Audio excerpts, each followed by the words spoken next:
The next question is from Aliza Fatima.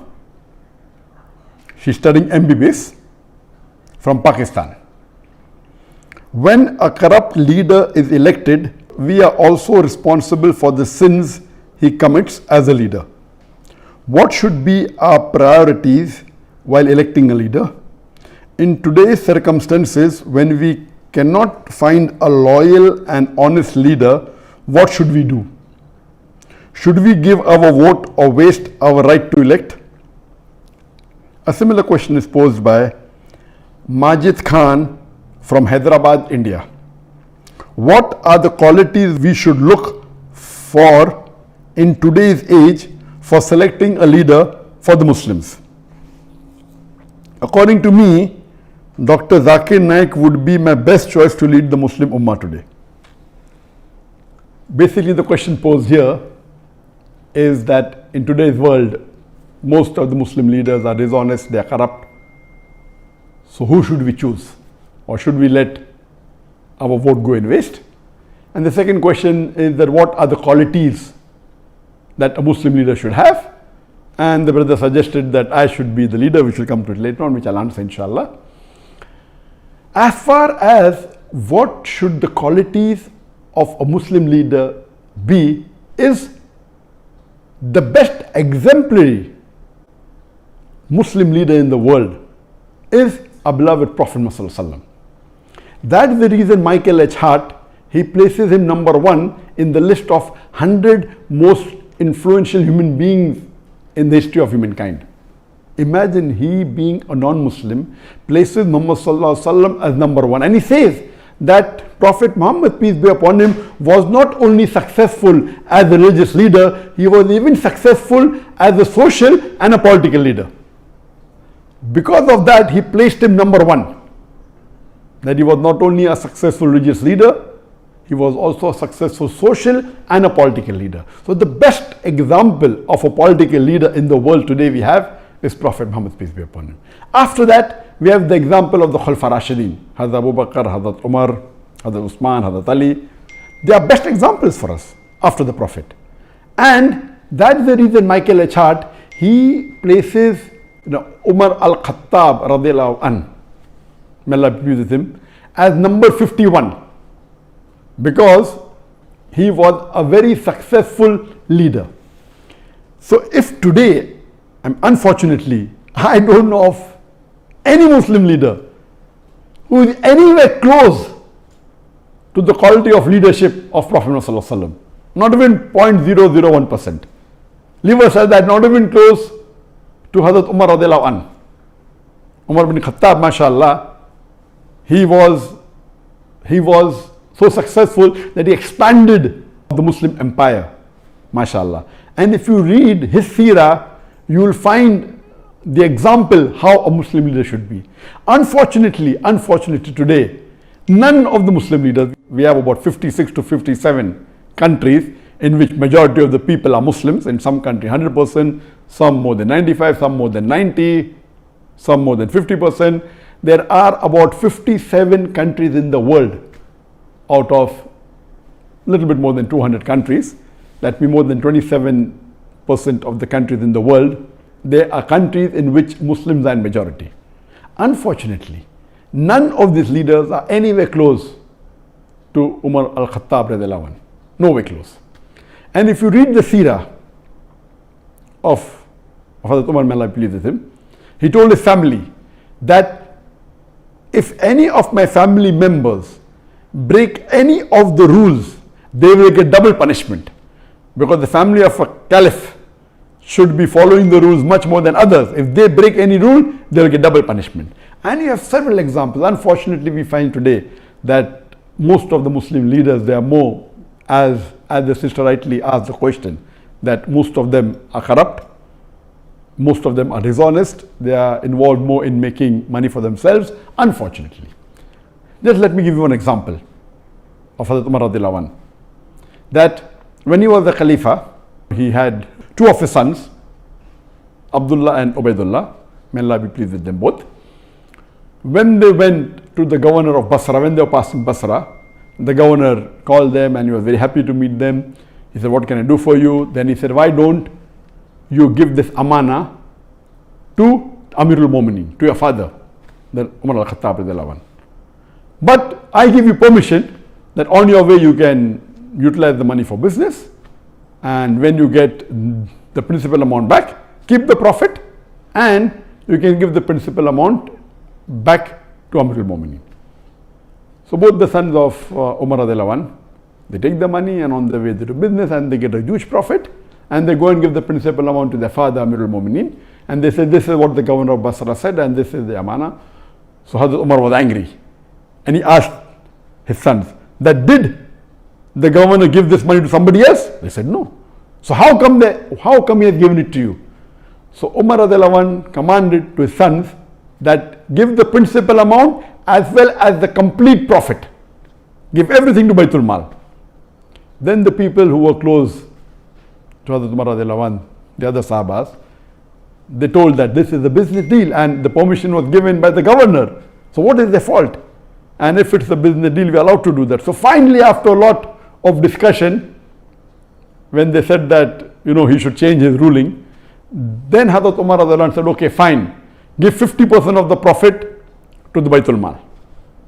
So we see he was so strict, and he made it a law that any of his governor, before they appointed, he checks their wealth. And once they relieve the post, he checks their wealth again. And he allows only a small percentage of increase. Anything more than that, he said, give it to Baitul Mal. Not that he accused them of corruption. No. He said that means even if you spend more time in the worldly affairs, you're not fit to be a governor. If you want to be a governor under my rule, you have to give your pure time to your duty. Even if you make money, honestly, that is not your purpose. Unfortunately, we see today in the Muslim Ummah, most of the Muslim leaders, they are far away from the deen. If you just take the basic concept of Salah, I believe more than 50% of the Muslim leaders, they may not be offering 5 times Salah in congregation. There may be a handful, just a small percentage who may be offering 5 times Salah, that also in a congregation. So unfortunately, the state of the Muslim Ummah today, we have gone far away from the Quran and Sunnah. That's the reason we have today, that the situation that the Ummah is in today, because we have gone far away from the Quran and the Sunnah, we have gone far away from the teachings of Allah subhanahu wa ta'ala and the teachings of beloved Prophet Muhammad sallallahu alaihi wasallam. And I do agree with the sister that today, unfortunately, the choice that we have is so limited, and unfortunately most of them would not fit the criteria of how a Muslim leader should be as per the Quran and Sunnah. So what should we do in this situation? What we have to do is that we have to select the best of the worst. And if we analyze, as I mentioned, that almost all the leaders, they don't have the qualities that a true Muslim leader should have, like Hazrat Umar radiallahu anhu, or even a small percentage, not even 2% of the quality of Hazrat Umar radiallahu anhu. So what we have to do, we have to select the best of the worst. And I do agree with the sister that almost all of the Muslim politicians, they are corrupt, whether it be financially, whether it be with Iman, they are, almost all. There may be 1 or 2 or 3 exceptions to the rule. So what should we do in this situation? As I mentioned, we should select the best of the worst. Number 1, according to me, is that select that Muslim leader who is becoming a leader on the Islamic card. That he's proud to be a Muslim, and he says that I'm proud to be a Muslim and I will uphold the Islamic law. Whether he does or not is secondary. Because in today's world, the basic rule for a politician today, unfortunately, is that he has to maintain his chair by hook or by crook. It may go against his set of rules, it may go against his deen, it may go against his family. As long as he is sitting on the chair, he is happy. So he will do anything to maintain his chair. Because of this reason, my first advice is that if two Muslim leaders are standing, select that Muslim leader who openly says that he is proud to be a Muslim and he is coming on the Islamic card. He may or may not be a practicing Muslim, that is secondary. I will go to the extent of saying that if there is one Muslim leader who is practicing Islam 20%, but is coming on the secular card, he is not saying that I will protect the Muslims, I will follow Islam.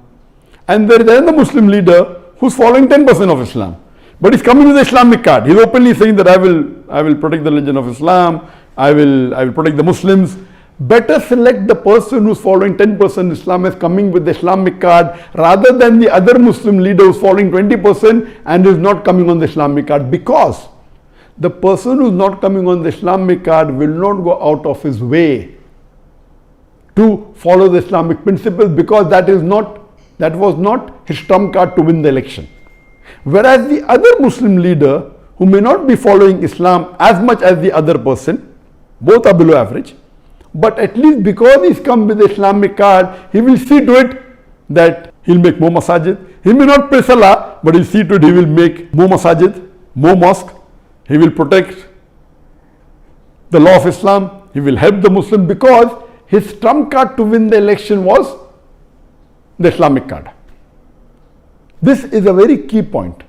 Unfortunately, and we know, as the sister rightly said, that majority, almost all are corrupt.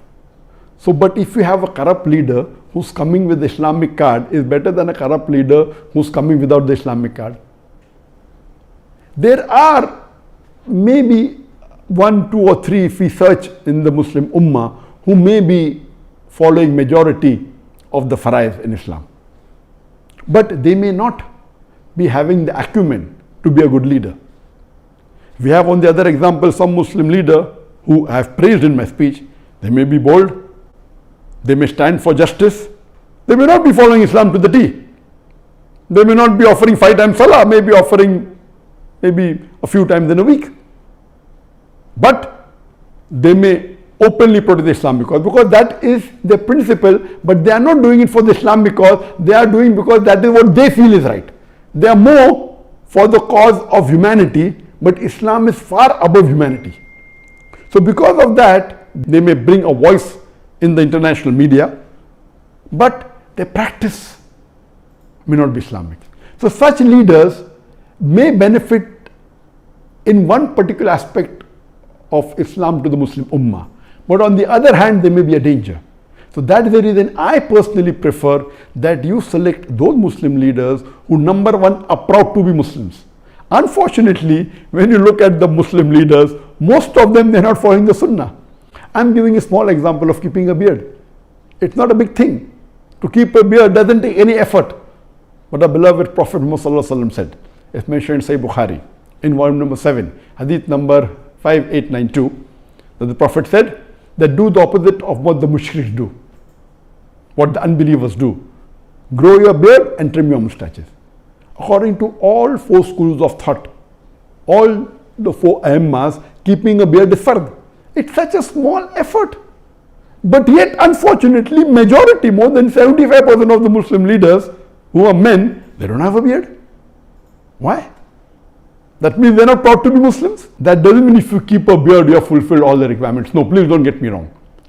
In requirements, you have to follow the 70 major sins and see how good the person is.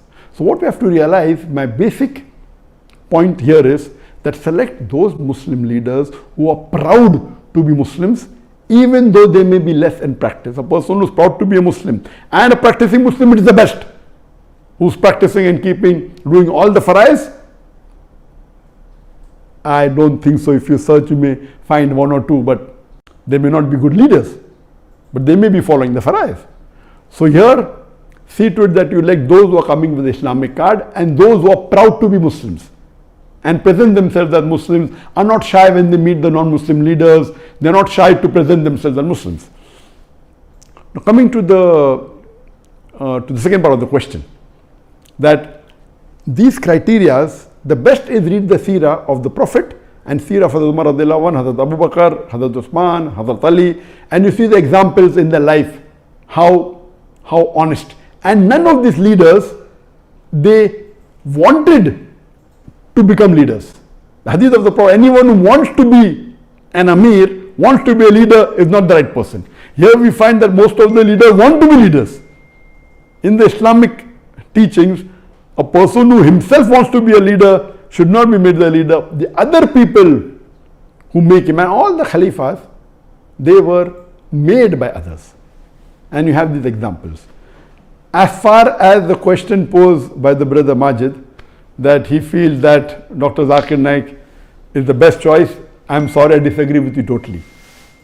I don't have the qualities to be a leader at all, and I don't consider myself. And what I've seen in my life, in my personal life, I've seen that many religious people, when they enter into politics, almost all of them went away from their deen. I know several scores of Muslims who are very good practicing Muslims, who are offering 5 times Salah, who are very honest, and they give such beautiful lectures. But the moment they entered politics, they got corrupt, they got influenced. Because unfortunately, the Ummah that we have today, they are not like the Sahabas at the time of the Prophet and Khulafa Rashidin. Our Khulafa Rashidin, first they would take decision thinking, what would Allah want me to do? They were more scared of disappointing Allah. Today, our politicians are more interested in how it will benefit them personally. They don't want to disappoint the vote bank. The Khulafa Rashidin, they did not want to disappoint Allah. They would take a decision which would be completely against them, as long as it pleases Allah. As Allah says in the Quran in Surah Nisa chapter 4 verse number 135, that Ya ayyuhalladhina amanu, oh you believe, stand out for justice as witness to Allah subhanahu wa ta'ala, even if it be against yourself, against your parents, against your kitokin, against the rich or poor. Allah protects all. There were many times the question was asked to me in India that why don't I enter politics, and I said that, I mean, why do you want to become enemy? I mean, I have to jokingly tell them. Because in today's world, if you enter politics, there are high chances that you will spoil your akhirah. Very high chances. Because the way the ummah and the society is made, that if you want to live and remain in that seat, you will have to compromise on your principles. And the best example I can give you is of Dr. Israr Ahmad. Dr. Israr Ahmad, you know that mashallah, he was a very great Dai, and he gave tafsir of the Quran, he was very knowledgeable, he was popular, and he stood for election, and he won the election. After he won the election, member of parliament he was made, and he was given some post, and after a few months he resigned. He said, asking me, what should be the width of the road? That's not what I'm made for. When I'm giving them Islamic solution, they don't want to listen. He immediately resigned. So a good person who is following the deen, he will either have to give up his deen or give up his position. And whatever Dr. Israr Ahmad did was the best. There may be few people like Dr. Israr Ahmad who may be Islamic and may have got into politics, but I don't know anyone who's a leader. May have come on a lower position, not as the head of state, and may be following the deen. But the way the society is made today, our ummah, you will either have to give up the post that you're in or give up the deen. So first of all, I'm not fit to be in that position. Neither do I want to spoil my akhirah. I'm very happy in being a Dai, and I'm very satisfied with Allah subhanahu wa ta'ala, whatever ni'mah He has given me.